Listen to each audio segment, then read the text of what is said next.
Madhava Kunja Bihari.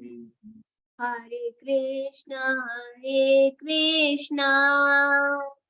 Krishna Krishna, Hare Hare, Hare Rama, Rama Rama, Hare Hare.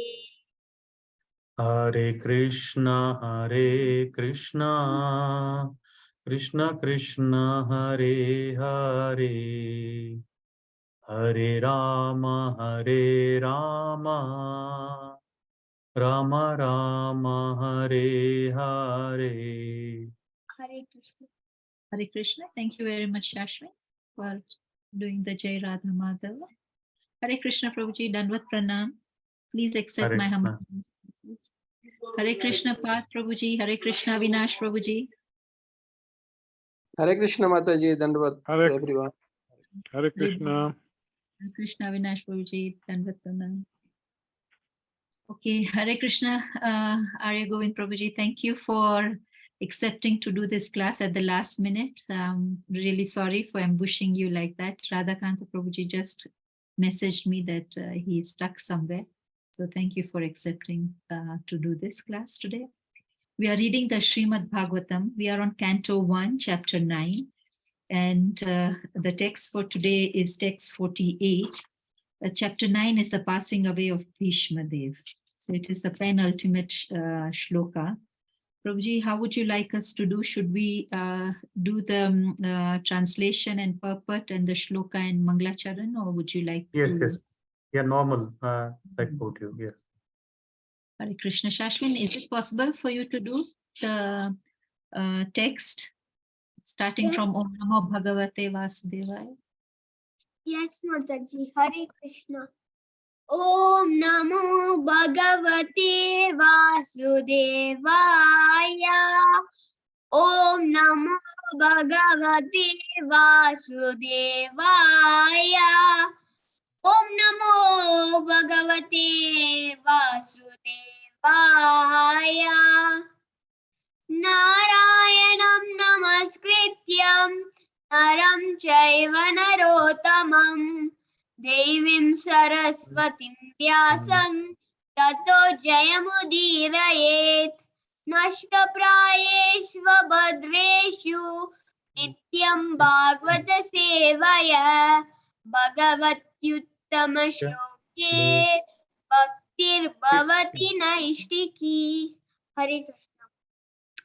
Tatto Yudhishthiro Gatva Saha Krishno Gajahya Vyayam Taram Santa Vayam Asa Gandharim Cha Tapasvinim. Hare Krishna. Thank you very much, Shashwin. Hare Krishna. Avinash Prabhuji, would you like to read the translation and purport along with the word to word? Would you be able to do it?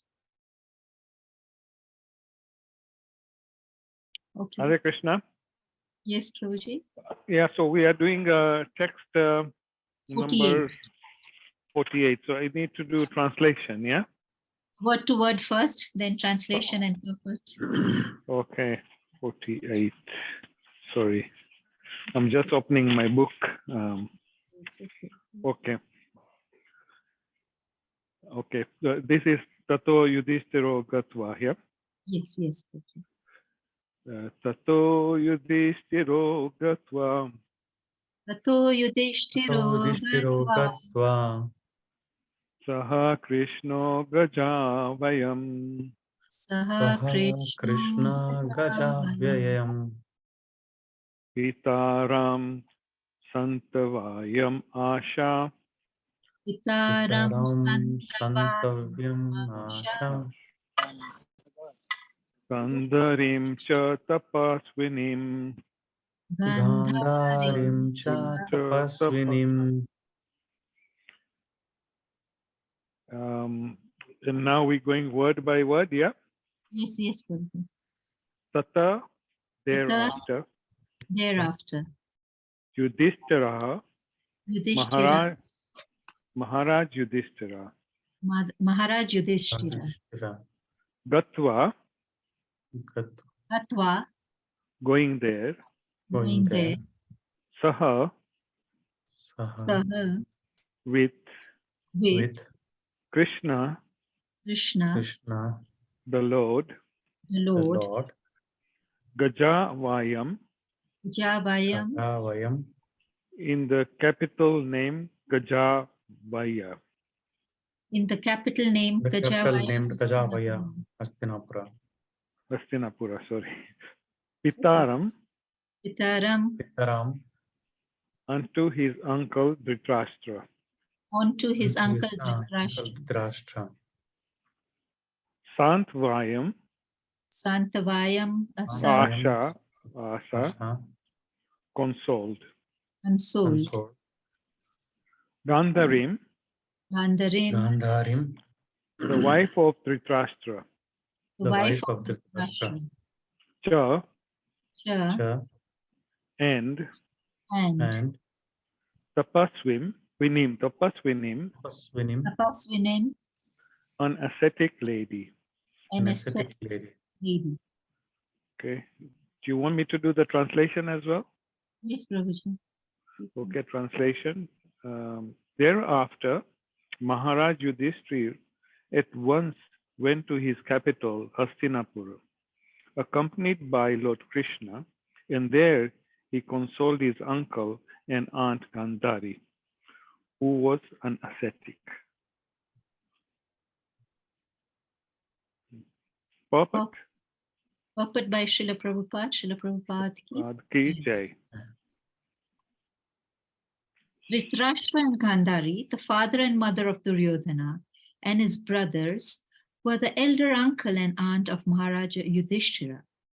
After the battle of Kurukshetra, the celebrated couple, having lost all their sons and grandsons, were under the care of Maharaj Yudhishthira. They were passing their days in great agony over such a heavy loss of life and were practically living the life of ascetics. The death news of Bhishma Dev, uncle of Dhritarashtra, was another great shock for the king and the queen, and therefore they required solace from Maharaja Yudhishthira. Maharaja Yudhishthira was conscious of his duty, and he at once hurried to the spot with Lord Krishna and satisfied the bereaved Dhritarashtra with kind words from both himself and the Lord himself also. Gandhari was a powerful ascetic. Although she was living the life of a faithful wife and kind mother, it is said that Gandhari also voluntarily closed her eyes because of the blindness of her husband. Wife's duty is to follow the husband 100%. And Gandhari was so true to her husband that she followed him even in his perpetual blindness. Therefore, in her actions, she was a great ascetic. Besides that, the shock she suffered because of the wholesale killing of all her 100 sons and her grandsons were certainly too much for a woman. But she suffered all this just like an ascetic. Gandhari also, although a woman, is no less than Bhishma Dev in character. They are both remarkable personalities in the Mahabharata. Hare Krishna. Would anybody like to do the Mangalacharan? Shashwin Prabhu, is it possible for you to do the Mangalacharan? Om Agnana Timirandasya. Hare Krishna. Om Ajnana-timirandasya Jnananjana Shalakaya Chakshurunmitam Yena Tasmai Shri Gurave Namaha Chaitanya Manobishtam Stapitam Yena Bhutale Swayam Rupa Tadam Dadanti Swapadantikam Vandeham Deham Shri Guru Shri Patakamadam Guru Gurun Vaishnavam Sri Rupam Sakrajadam Sahaganaraghunathanvitam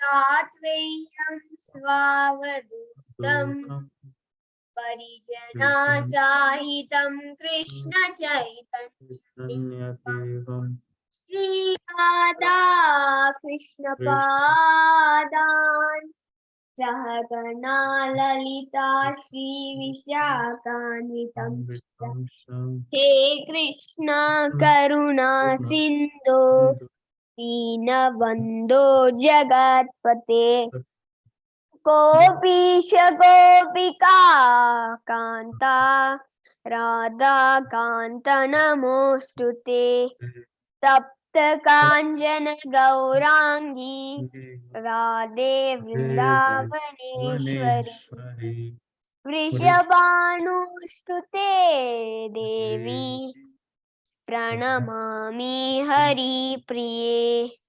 Vanjakalpatarubhyascha Kirpa Sindhubhayeva cha Patitanam Pavanebhyo Vaishnavibhyo Namo Namaha Jai Shri Krishna Chaitanya Prabhu Nityananda Shri Advaita Gadadhara Srivasadi Gauravakta Vrinda Hare Krishna Krishna Krishna Hare Hare Hare Rama Rama Rama Hare Hare Hare Krishna. Hare Krishna. Thank you very much, Shashwin, for the wonderful Mangalacharan, and thank you, Avinash Prabhuji, for reading the text and translation. Hare Krishna, everybody. Today we have among us Arya Govind Prabhuji, all the way from Nakuru. Prabhuji is initiated devotee and he joins us every day in the class. He's been in Krishna in the movement since the last 20 years, Prabhuji. A little more. Almost 20 years. Yes. 20 years. And Prabhuji is initiated by Prabhuji. Sorry, I don't know His Holiness Jayapataka Samaj. Yes, Prabhuji. So, and he has a deep knowledge of the Shastras, as we see when he gives his contribution. So a lot of apologies from Radhakanta Prabhuji, who due to some reason haven't been able to join today. And Prabhuji took this in spite of just telling him an hour in advance. So thank you, Prabhuji. We really appreciate your time and commitment for this group. Hare Krishna, Prabhuji. We hand over. Thank you. Thank you, Mataji. Hare Krishna. I consider this as an opportunity given by Krishna to just make myself, get more knowledge as I'm hearing from other devotees. So this will be just a humble service with respect to hearing of Srimad Bhagavatam. I'm sure I am not be able to do any justice like His Grace Radhakanta Prabhu, but I'll just try my level best. Please pray for me so that at least the right words and come in the right spirit in glorification of Lord Krishna. Hare Krishna. So as Mataji told me that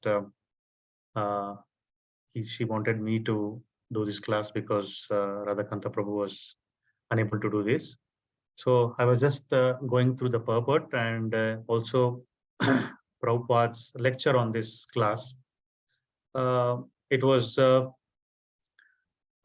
quite interesting that how he started the class, and okay, he started the class by saying that he was doing this class on this verse in the West, I think. So it is. He said that this class, this is full, and then if we had done in India, it would have been so empty. So he wanted to say that actually Indians, I mean, being born in India, have not taken this mission seriously, and have left our culture and then are not giving importance. And he quotes an example saying that in Berkeley, some Indian students stood up and said, "What is this, Swamiji? What is this Krishna consciousness movement will do?" Then he chastised the student and said that, "I have come to give here and not to take here like a beggar." Then you have come, sometimes we all know that Prabhupada can be quite, harsh on some people, and he will chastise very harshly, depending on the person whom he's speaking to. So he chastises him and saying that you have come in search of technology, and you have come here to take the technology, and then you come to take something. And then I have not come to take something from here. I'm here to give something to people. So this is the rich culture. He was so convinced that the culture what he has brought all the way from India to the West was the life-giving culture to everyone, because he goes on to say that what the West and the rest of the world is doing is just glorified eating, sleeping, and mating and defending. So it is nothing but if scientists can say that we will do this, we will do that, and they may claim so many things, but ultimately no scientist can give any solution for birth, death, old age disease.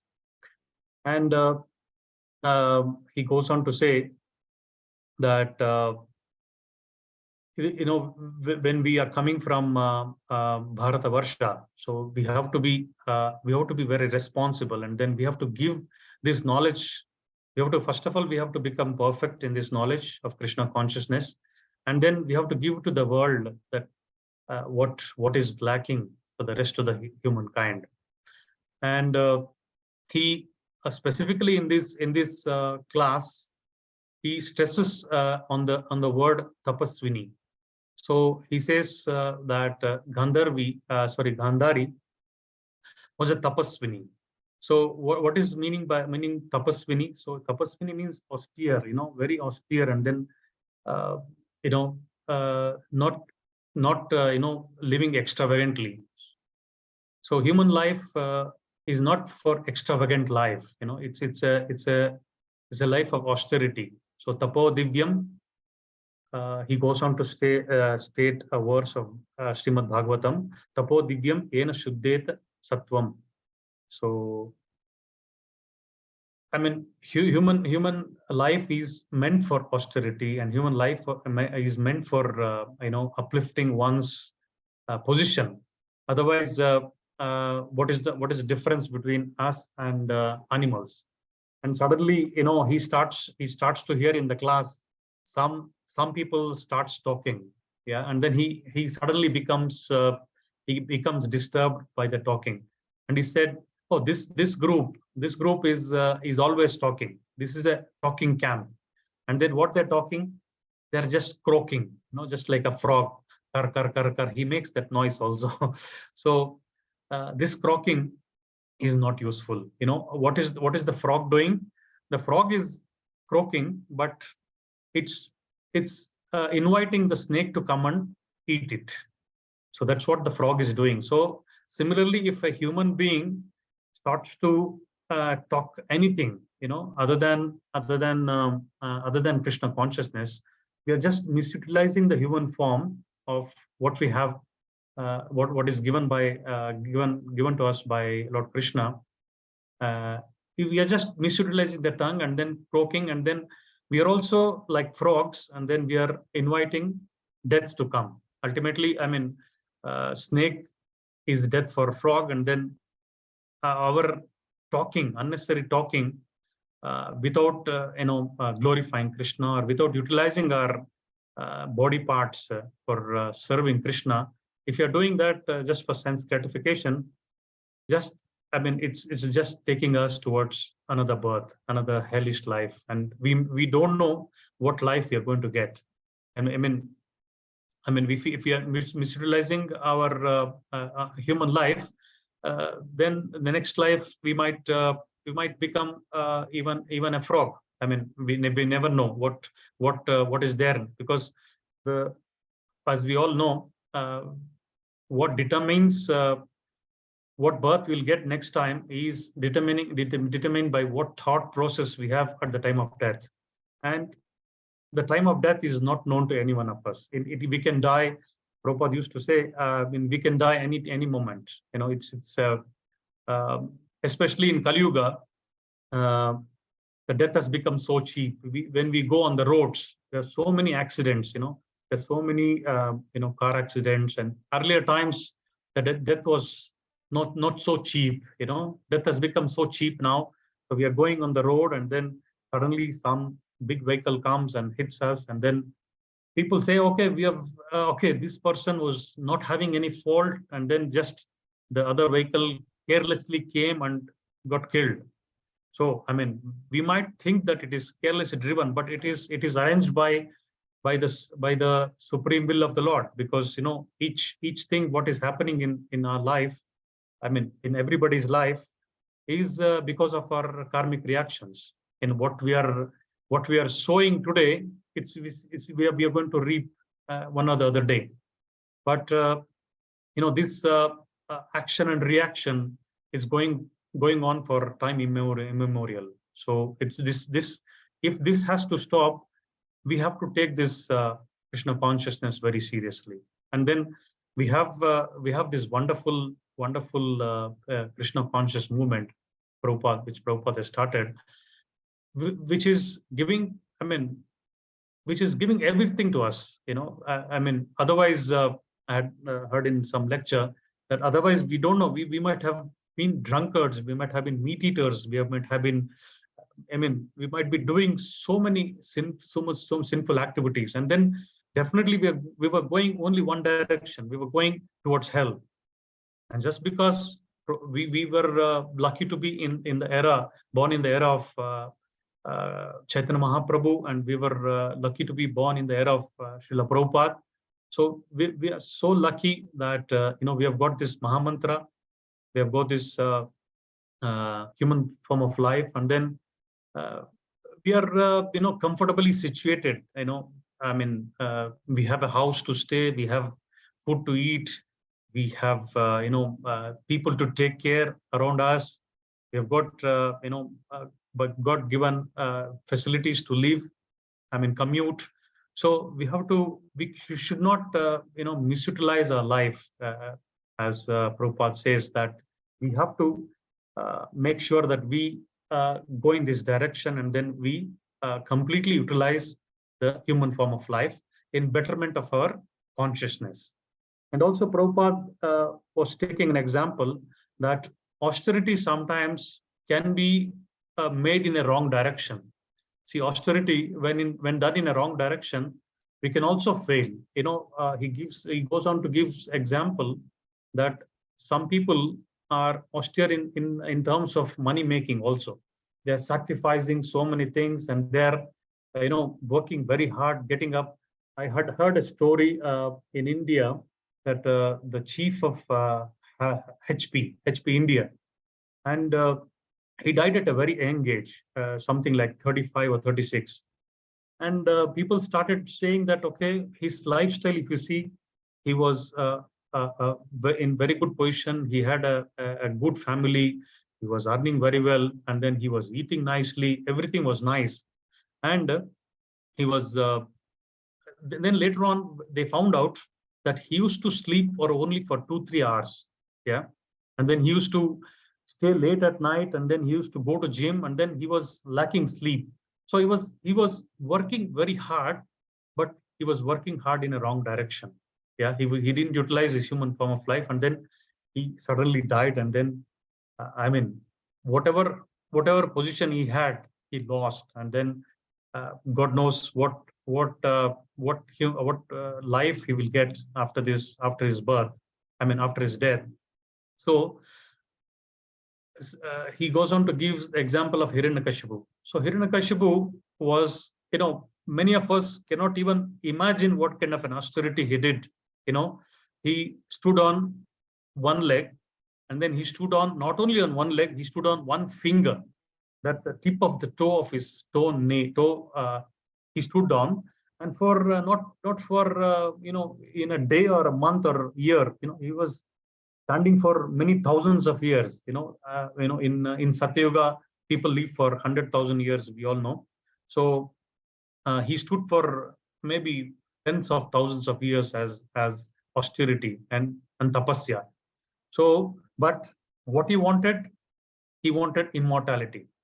So, I mean, his tapasya was so austere that the entire universe started feeling the heat of his tapasya. Then Brahmaji came, and then he wanted to inquire what he wants, and then he said, I want immortality. So immortality was not possible for even Brahma himself. So Brahma also has birth, death, old age, and disease. Although if you calculate in terms of human life, he's almost immortal. He lives according to human calculation 311 trillion years. So I mean, it's almost immortal in terms of human calculation, but still he has death. So Brahmaji said that I can't give immortality to you. So he twisted. He thought that I'll become more smart than Brahma, and then he wanted to be immortal. But ultimately, this place cannot be immortal. Immortality doesn't exist here in this mortal world. So this is a mortal world where birth, death, old age, disease is the rule of this world. When whoever is born has to die, and whoever is born has to get old, and whoever is born has to die one day, and then also get diseased. So the level of disease and level of the suffering differs from place to place and time, and even Brahma has this different sufferings, but it's all differently programmed. So like that, Prabhupada goes on to say that the austerity should be in good direction, that we must use our austerity to progress in spiritual life. And then so chanting Hare Krishna Maha Mantra, like getting up early in the morning and chanting our rounds. And then also he goes on to say we might be we are all inclined to do so many sense gratificatory activities, like we want to eat. Sometimes we might see a sweet shop outside, and then we might want to see, oh, this is a nice sweet, why cannot I eat? It's prepared nicely, and we want to go to a restaurant and we want to eat that. But we should make a commitment that, okay, if I want to eat, I'll eat only Krishna Prasadam. So that is the austerity what as devotees we have to take. And if I want to do tapasya, I want to do austerity for progressing in Krishna consciousness. So this should be our tapasya. So so that's why even in Gandhari, he goes on to say in Gandhari's example that she just followed her husband. She was so austere that when she got married to Dhritarashtra, and then she found out later. You see, now you can imagine what kind of marriages were conducted earlier. That parents used to decide, not that the person who is getting married goes and selects. The parents used to decide whom he is going to marry. So that was the culture. And then she found out that her husband is blind. And then to show respect to her husband, and then to show chastity to her husband, she said, she took a vow that I'll also become perpetually blind. As long as I live, as long as I'm there with my husband, I will follow husband like him, because I don't want to misutilize my senses. So that's why she is called as Tapaswini here. So she became, she's called as a Tapaswini because she was so austere. And then she also, Prabhupada gives an example after this Mahabharat war, when Bhishma Deva departed from this world, and then Yudhishthira Maharaj and Krishna went to console her. Then Vidura was there, and then Vidura chastised Dhritarashtra, saying that you are living with your nephews, and then you are living like a dog in their mercy. So why don't you have just done nothing in your life, and then you are the cause of this war. If he had not done this, he wanted all this Mahabharata, he wanted only his sons to be king. So then he nurtured all his sons in the same direction, that they wanted to rule the world. And then we know that what things Duryodhana, headed by Duryodhana, all the Kauravas did so many things to Pandavas. They wanted to kill them in many ways, and then they put them in wax house, and then also Bhima was put on the water. He was poisoned. He was he was sent to exile. They were sent to exile, and then they did Duryodhana. Krishna went to talk to Duryodhana, and then he said, at least give some 5 villages to them. He said, I will not even give a place to put a needle. So forget about 5 villages. So he was so bad. So then this was supposed to happen, and then the war was imminent, and then Krishna had specially taken this birth and to uproot all the weeds. That's what they say, that uproot all the weeds in the Krishna had taken the birth and to uproot all the weeds in the Mahabharata, and then re-establish the religion, re-establish dharma. And then all the Pandavas are devotees of the Lord, and then they were Krishna knew that they would re-establish the religion. So in this way, tapasya, the tapaswini, austerity, so it has to be taken very in the right sense, and then we have to utilize the human form of life in the right direction. And I would like to quote what I heard recently from another devotee, His Grace Amarendra Prabhu, that he quotes from a Mukunda Mala Stotra. I don't know. I'm sure you must, all of you know. There was a king called Kulashekar Alvar in the south, and he was a great devotee of the Lord. And he has written a set of verses known as Mukunda Mala Stotra. So it is a set of verses, and it is offered to Krishna as a garland. That's why it's called Mala, Mukunda Mala Stotra. And then there are very wonderful verses in that offering.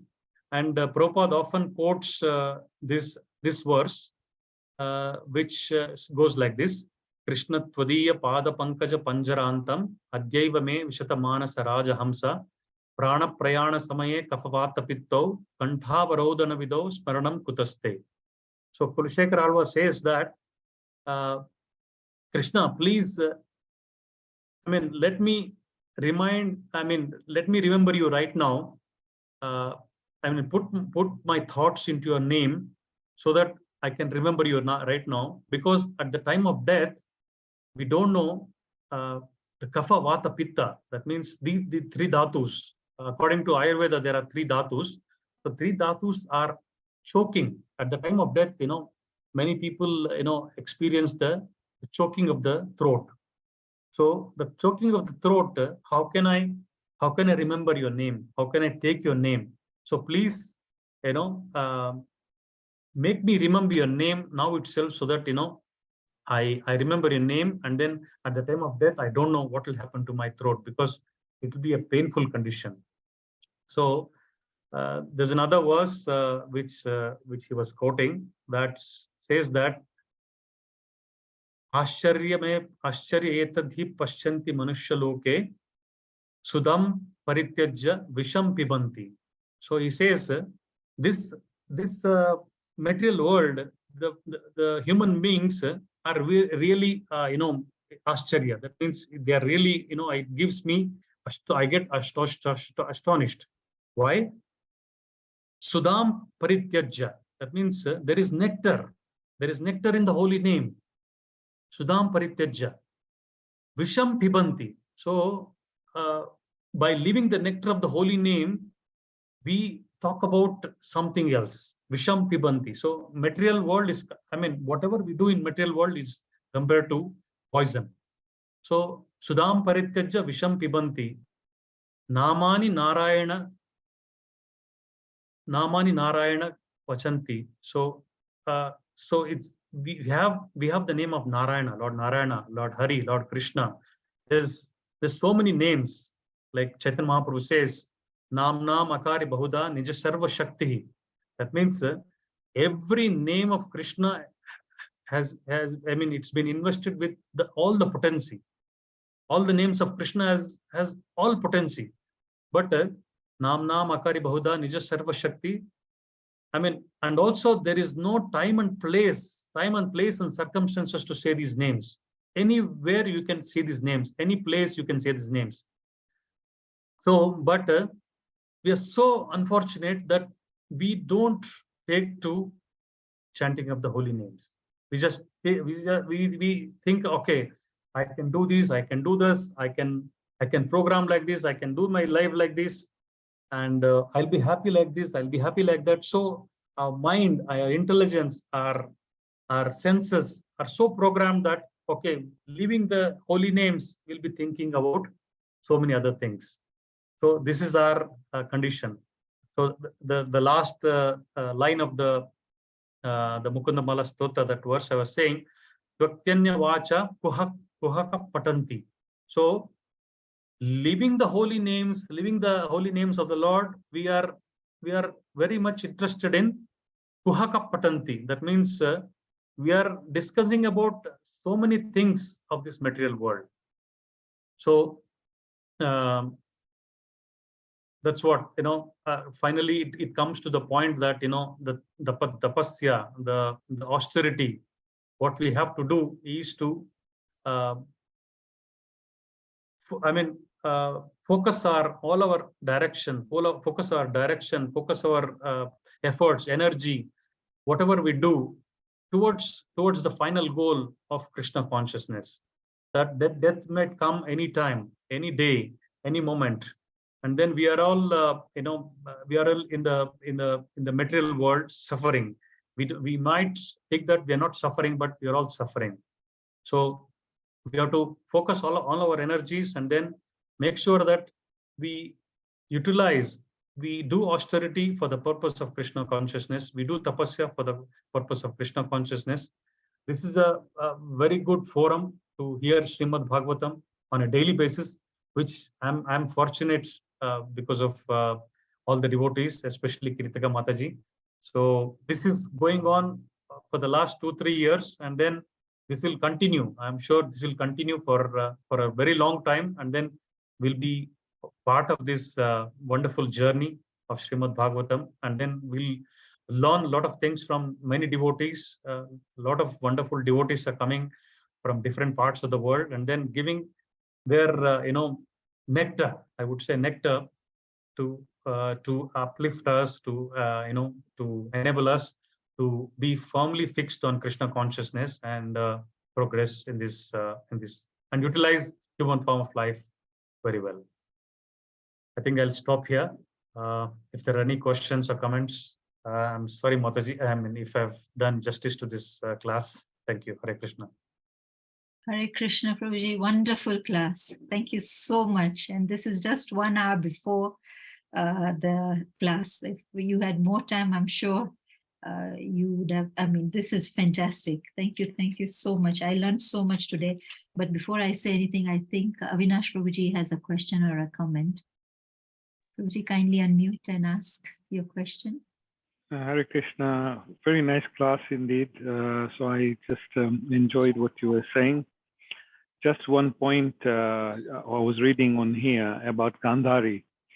The Gandhari followed what the husband was blind, or she became blind as well. And in current times, actually, we are learning about Krishna consciousness. Then every soul is an individual soul. And if you want to go back to Godhead, then you should do what you want. You are supposed to go back to Godhead.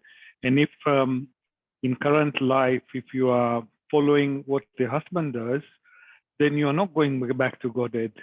So I just wanted to raise this question to say, does this really apply in the current age? So just wanted your views. Yeah, Prabhupada says in his lecture, so if a husband is a devotee, then definitely, surely you are going in the right direction, and then you will also get a chance to serve Krishna and then be in Krishna consciousness. If otherwise, if husband is not in Krishna consciousness, there are many instances in ISKCON that the husband is a devotee, a wife is not a devotee. Wife is a devotee, husband is a not devotee. So only we can pray to Lord Krishna that bring my spouse into Krishna consciousness. Your prayer to bring your near and dear ones works, and then you should all. Sometimes it's left to Krishna, and it left to individual soul that they want to take up to Krishna consciousness or not. But as an individual soul, as you rightly said, it is an individual path what we are undergoing, and then what we are going towards the path. We should all pray and then try and then move in that direction. But it's all easier said than done. So we have to, if the husband is not a devotee and then wife is a devotee, we can just pray and then bring him to Krishna consciousness. But I don't think she has any other option, because she cannot, obviously, according to our according to our Vedic culture, she cannot leave that husband and then marry another husband. That is not allowed to, according to Vedic culture. So she can just pray and then be tolerant. That is also another tapasya, I think, to be tolerant, to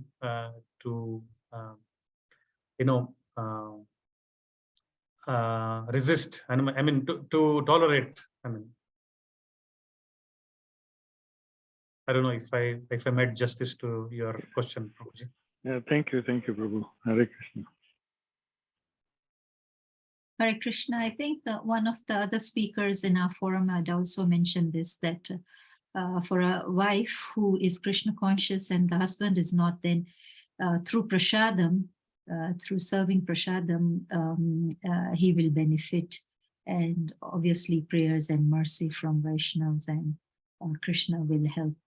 But as you said, it is the individual soul, Prabhuji. You are very right. Yeah, but the wife can serve prasadam as well, and that prasadam can do wonders. I mean, we enjoy prasadam, but we do not know how potent it is.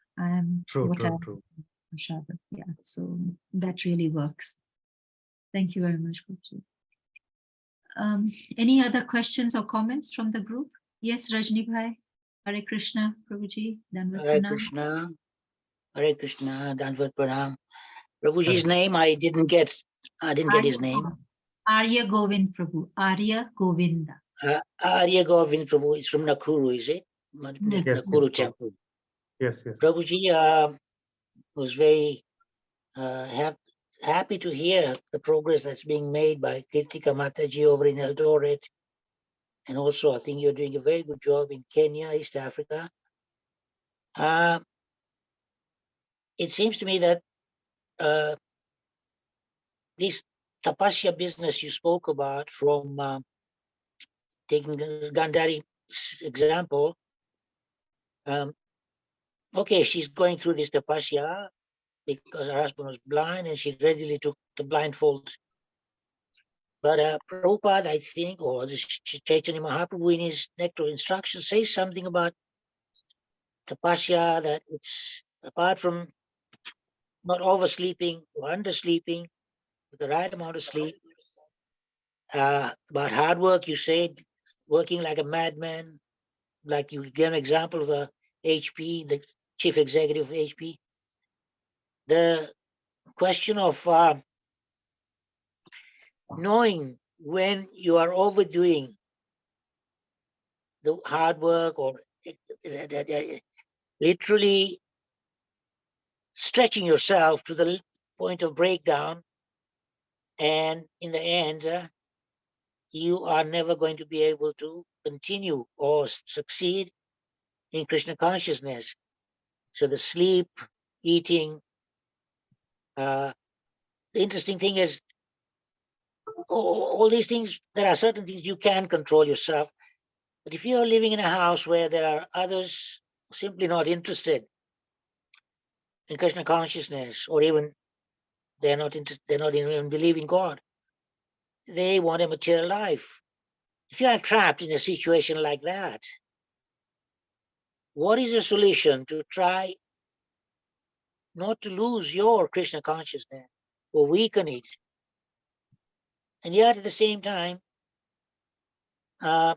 associate with the family members in a way that, in a harmonious way, but without compromising your keen desire, your intense determination not to allow Krishna consciousness be diluted by other family members, because they're not going to listen to your Krishna consciousness. They just are not at a level of elevation, so spiritually elevated.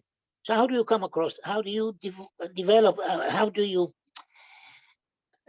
solve this problem? Thank you, Prabhuji. Thank you for your question. Actually, I've seen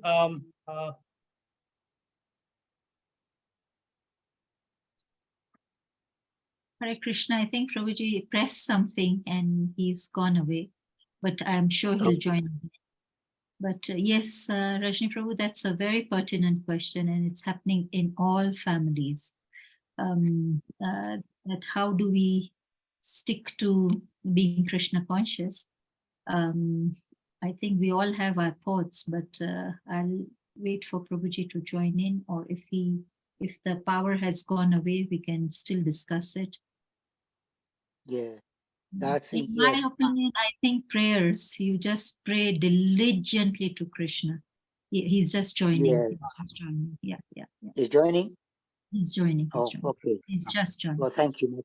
Thank you, sorry, Mataji. Prabhuji, I had gone out of battery on my laptop, so I had to log in with other device. Yes, I have seen people taking to Krishna consciousness in extreme conditions. Like I know a couple of people who are whose background is the parents is meat eaters. They are not favorable to Krishna consciousness. The parents are saying, no, why do you go there? There's nothing in it. You are still an young boy. You still have to enjoy.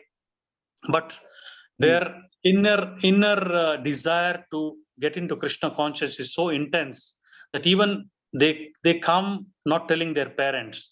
They just come to the center. They serve the devotees. They chant, and then they have that inner desire because I mean, maybe I don't know, because of their previous karma, they are born into their into that kind of a situation. But still, the fire of Krishna consciousness is somewhere ignited, and then they want to start a new journey, and then they are so dedicated, and they are willing to sacrifice their own, I mean, their family's interest.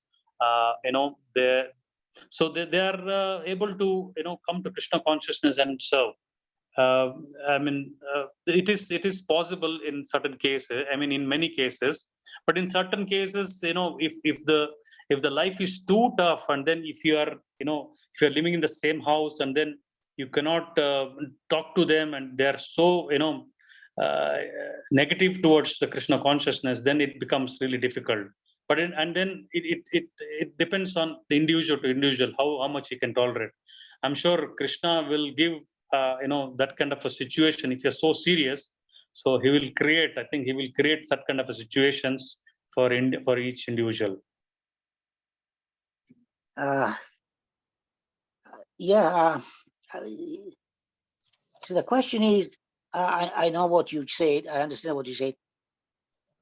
But you see, there is that conflict between the material and the spiritual. If you're intensely into Krishna consciousness, and the rest of the family members are so much entangled in material life, you either listen to their stories about materialism, materialist life, and then you find yourself, you're weakened, you're conditioning even more. You are yourself getting into the mud, or you completely ignore them and isolate yourself, which is impractical, being in the same house. Now, yes, I mean, Krishna can assist you.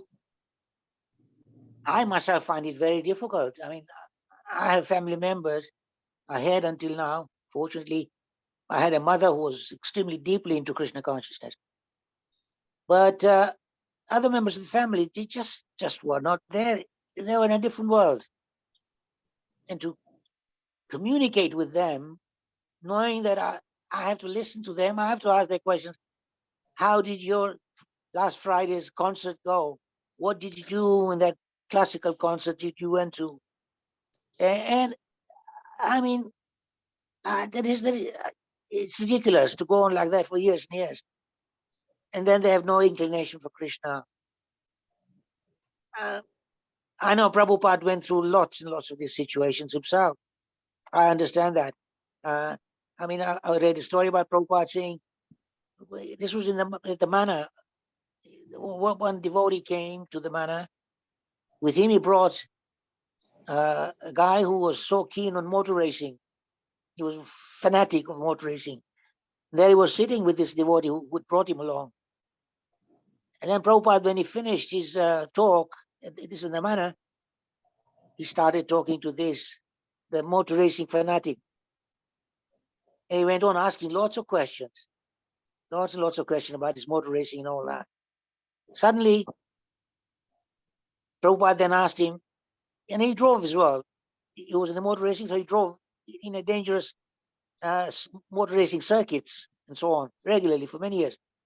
So Prabhupada said, having listened to all that answers that he gave to Prabhupada, Prabhupada said, what happens if one day you are in a crash in your motor racing circuit? Oh, have you thought about that, In the meantime, those other devotees surrounding Prabhupada they say to Prabhupada, why are you wasting your time talking to this fellow? He's a materialist, he's in the material world, he's interested in motor racing. Prabhupada said to him, look, I can't just pump my Krishna consciousness into him straight away. He's going to run away. At least he came this time with his devotee friend. But if I go on lecturing on Krishna consciousness straight away, he's never going to come back again, ever. He is at a different level of spiritual evolution. He's not evolved. So to me, what Prabhupada said is what I should do at home with my family members or some of the family members. But that Prabhupada is so strong, he's so powerful, he cannot be dragged into materialism because he's self-realized soul. I'm not. I could easily overstep the mark and get into the ditch or the mud of the material life of these other family members. I don't have that kind of sharp line of dividing where to stop. I'm just not into it. So I could not follow Prabhupada. Anyway, having listened to this guy's motor racing adventures, and then he started listening to Prabhupada. And then Prabhupada gave him lots of good stuff on Krishna consciousness. A few weeks later, the guy came again. he felt some Prabhupada's, I don't know, potency of Prabhupada's talking.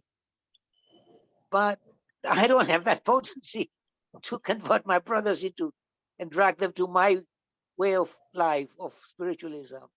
So I'm defeated, really. Prabhupada is not, but I am. And that sometimes hinders your progress. I don't know what the solution is, Prabhuji. Prabhuji, there is a devotee, senior devotee, my Shiksha Guru in Bangalore. He used to say always there are three stages when you're a devotee. When you are firmly fixed in your Krishna consciousness, there's always three stages. But the others look at you at this stage because they will first look at you. Oh, what is this Krishna consciousness? What is this nonsense? You are wearing a tilak, you are wearing a kurta, you are wearing kantimala, you are holding a chanting bag. What is this? They will just they will laugh at you. They will just laugh at you, and then they might even say, I mean, so many things at you. But when you are firmly fixed, okay, this is the way of life, and then this is the way I'm going to be, because whatever people say doesn't matter to me. So if you're firmly fixed, the laughing stage will become angry stage. First they will laugh at you, then they will become angry. Oh, this person is too adamant, he doesn't want to change. Oh, he's so firmly fixed. Yeah, the angry stage will be there. Then the last stage will be respect stage. So they'll start, oh, this person, he's so firmly fixed in his Krishna consciousness that he doesn't want to give his way of doing things on a day-to-day basis. So he will wear his tilak, he will chant his round, he will not eat onion garlic, he will not eat other than prasadam. So that will come, the respect stage will come, the laughing stage, the angry stage, the respect stage. If you're firmly fixed, you will be tested through these three stages: laughing stage, angry stage, and respect stage. So every one of us have to face even in our own situations, in various walks of life, in various parts of our social circles, that we will face this. But when they see that even in my own circles, they think, oh, Arya Govind, my name is Arvind. So Arvind, oh, he doesn't eat onion garlic. So they are firmly fixed that they're okay. They will offer me sometimes. Okay, why don't you take liquor? So, but they know surely that I won't do that. So they have come to a stage of respecting my faith and my commitments and my how fixed I am. So like that way, so in everybody's life, these three phases we have to undergo. So one is laughing stage, one is angry stage, and it is the respect stage. So but individual situations will differ always. It's not a tailor-made situation everybody. So everybody has to undergo each step by step, but firmly fixing. First of all, we should not go back in our Krishna conscious progress to adjust to other members, but we have to progress steadily, but slowly but steadily, so that at least we can convince the other members of our family or friends or relatives, so that they also can come to they first of all they should know the importance of what we are doing. So then probably they will understand by Krishna's grace. So yes, I think that you've given a very good explanation of these three factors. The last one was what was the last one you said? Respect stage. Respect stage. This can work. I have noticed that in my case, that respect stage did arrive. But interestingly, it's a world which is volatile, material, constantly changing. They are in that certain mood when they come from work, or they have gone through that certain setbacks. Things can change very quickly. But then you have to tolerate and so on.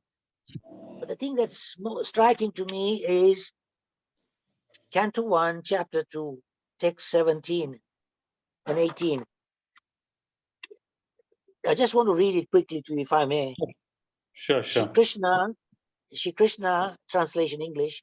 Shri Krishna, the personality of Godhead, who is the Paramatma in everyone's heart, and the benefactor of the truthful devotee, cleanses desire for material enjoyment from the heart of the devotee who has developed the urge to hear his messages, which are in themselves virtuous when properly heard and chanted.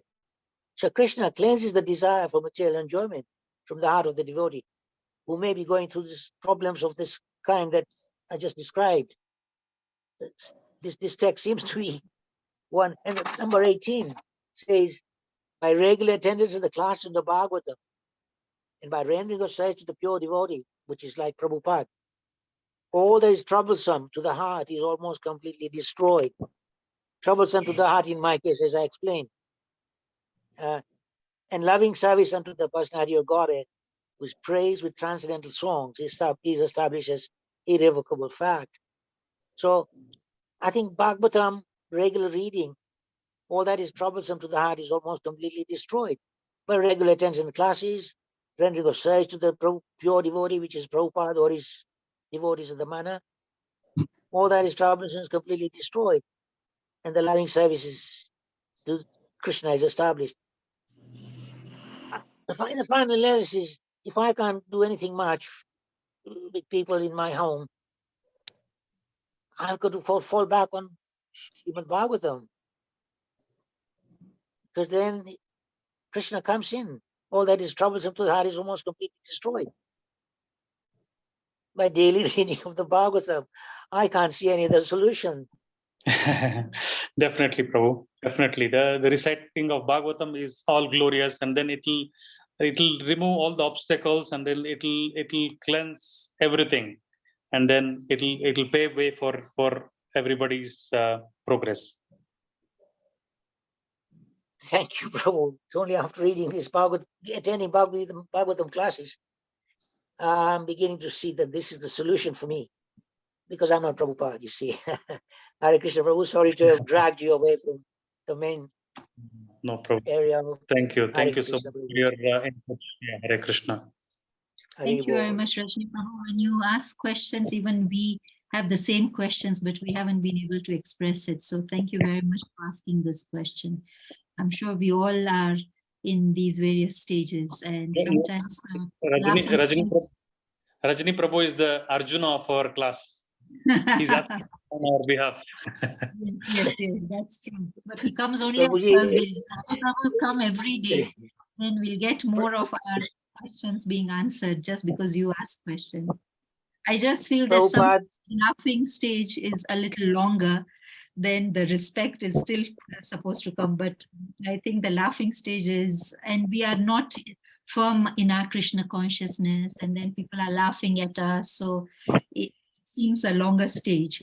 So, thank you very yes, much. it is the longest. Unless I'm in a position like, unless I'm doing the seva that Kritika Mataji is doing, setting up these temples and book distribution, Harinam Sankirtan and so on. But there you have it. Thank you, Mataji. Hare Krishna, Prabhuji. All glories to Srila Prabhupada and our mentors like Path Prabhu, who's silently listening and letting us take the glory, but he is the one who really motivates us. Path Prabhu and Mansi Ganga Mataji. They are our mentors, and because of their tapasya and their austerities, we can do this. Otherwise, there is no way we can carry on every day. So all glories to Prabhupada and all glories to our mentor and glories to Gauranga. Panchali Mataji, you had your hand raised for quite some time, but you might have got tired. Sorry. No, Hare Krishna Mataji, because the points were being covered already, so that's the reason.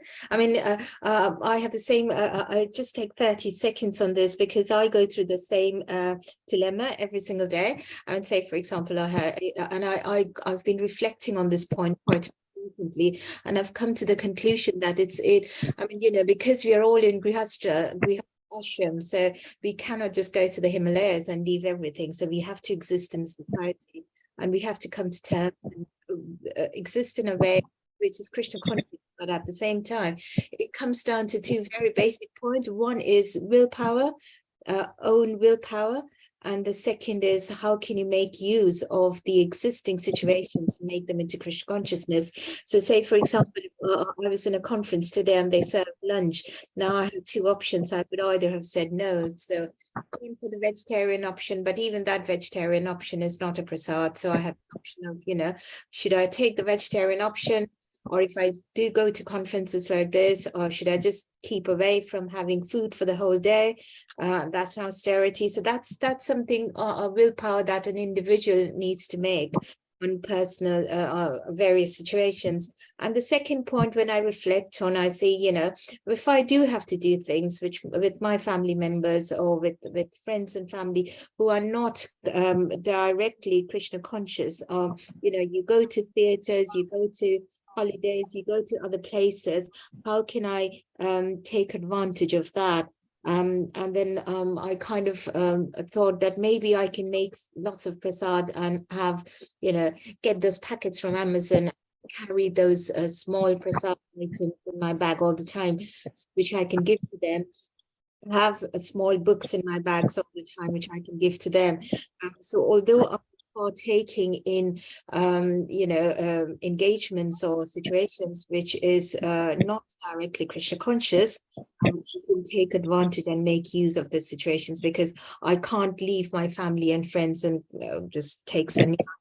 So this is a topic. So thank you very much, Rachni Prabhu and Arya Prabhuji and Kritika Mataji. So you've been discussing this at such length, and this is something which I've been reflecting on recently. So I just thought I'll just share that very quickly. Thank you, Mataji. Thank you very much, Mataji, for making that point. Yes, we are all in the same boat. So associating among ourselves here in this group gives us strength as well. So it's not just me. Okay, Chalam Mataji is also suffering this. Oh, Rajni is also suffering this. So when you have people who are in the similar situation, I think it motivates us and makes our faith in the movement even stronger. So thank you for sharing that. I know we have run out of time, but are there any other questions or comments? I had a quick question, and then as I had the question, I was even reflecting on it. So it is the point that Prabhuji made about Dhritarashtra, that even after everybody went away and he lost so much, he was still in the kingdom. I was reflecting, and I wanted to ask, was it because Dhritarashtra still had the lalsa, or he still wanted that kingdom? But as I was thinking of asking this question, I took it upon myself and I said, even I'm a Dhritarashtra. Why am I even talking about Dhritarashtra and whether he had that? Even I am a Dhritarashtra, because I still, in spite of knowing all this, in spite of losing all this, and in spite of being so fortunate to get this Mahamantra, I still am deflecting. So I'd like to end with that. But if anybody would like to make a comment, kindly feel free. I know we have run over the time, but Arya Govind Prabhu, if you have a comment on the Dhritarashtra. Yes, Prabhupada says that Dhritarashtra was both spiritually and materially blind. Because the first verse of the Bhagavad Gita starts with Dharma Kshetre Kurukshetre Samaveta Yutsava Mamaka Pandavas Chaiva Kimakurvata Sanjaya. So Krishna, Dhritarashtra, two people who heard the Bhagavad Gita. Arjuna heard the Bhagavad Gita from the Lord, and Dhritarashtra heard from Sanjaya. Arjuna transformed everything and he became a devotee. And then Dhritarashtra remained a materialist until he was chastised by Vidura. So he was materially and spiritually blind. So that's why he was still holding on to the material things until, although he lost everything. He lost his 100 sons, and then he lost everything. he was still holding on. That's why Vidura came and chastise him. At least at the end of life, you just go away from this, because still you are hanging on to this in this attachment of kingdom and all these things. You lost everything. What is left for you? Just living like a dog with your nephews, with their bread. Just go to the forest and then do austerity and then live your body at least in a good way, so that at least you get a better destination. Thank you very much, Prabhuji, for this wake-up call, because I am blind. So we are all blind, Mataji. Yeah. So that's why we sing the Mangalacharan, where we want annotation of knowledge in our eyes. Okay, with that, we'll conclude today's session. Avinash Prabhuji, are you there? Path Prabhu, are you there? Hare Krishna. Hare Krishna. Yes, Mataji. Yes, Mataji, I am here. Hare Krishna. Hare Thank you. Krishna. Thank you very much, His Grace Arya Govinda Prabhuji, for your nice class. Also, nice, wonderful answers of the questions. So today's topic, I'm just going for far.